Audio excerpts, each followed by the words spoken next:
A key question is, why are there so many people on the pension? And the bottom line is that people, I believe, have an expectation that because we've got a superannuation guarantee scheme in place, because we've got a pension in place, they're going to be fine in their retirement, and that's just not true. The current superannuation guarantee scheme, everybody acknowledges, is not sufficient to provide people with the retirement lifestyle they'd like, and that's why we're in the process of increasing the rate from 9% to 12%.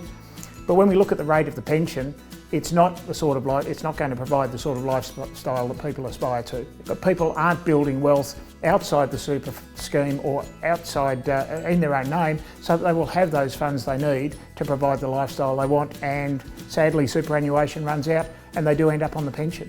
And as I say, it's not the place we want to be. The three tips in terms of getting there, getting a better financial outcome. Number one would be have a goal. Number two would be have a plan, and number three would be measure your progress, because those three taken together is what's going to get you over the line at the end of the day. So having a goal really is the starting point.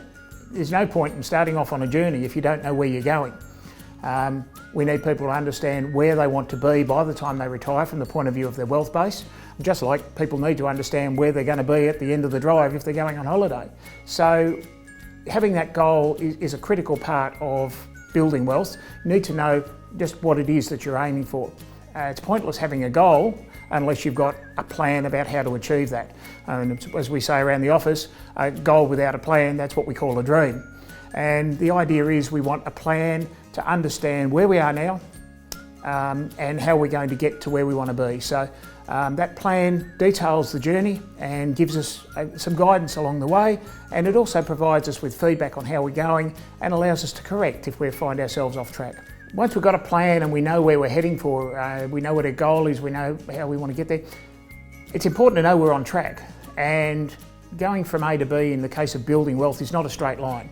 It's a case that along the way we're going to be earning more, earning less sometimes, and we might have time off work, maternity leave, whatever it might be. So we might find that there are times we're earning more, times we're earning less, times we're spending more, times we're spending less. And so we need to understand where we expect to be at key points along the journey so that we can know whether we're on track.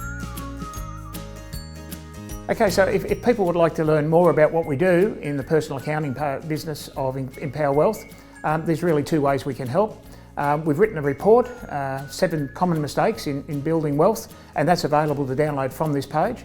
Or if people feel they're ready to talk to us now, would like to know more immediately about their current financial situation, their future financial prospects, they can make an appointment, come in and see us, and we can show them the sort of tools that we're talking about, our wealth projection simulator. We can help them understand where they are now financially, where they may be in the future, and how we can help them to build a better financial outcome.